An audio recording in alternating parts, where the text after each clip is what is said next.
Yeah, it's a skill. It has served me well, I have to say. You know, I can tell you about that a little bit. When I was a little girl, I was incredibly curious. And I would ask my mother over and over, what's this? What's this? What about this? Do you think that drugstore has Superman comics? When do you think it's going to rain? How long does it take to do X, Y, and Z? How far away is whatever? And my mom would say, why don't you go find out? Why don't you find out and come back and tell me? And she taught me with that, why don't you go find out?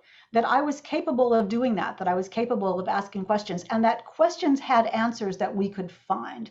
And she really got me hooked on not only asking questions, but looking for answers. And then I had to come back and tell her the answer and have the answer make sense. And so that really ingrained in me, the reporterness and the storytelling. And I had to tell the story in a compelling way, right, to keep her entertained. So I think I learned to do that as well. So thanks, Mom, as always.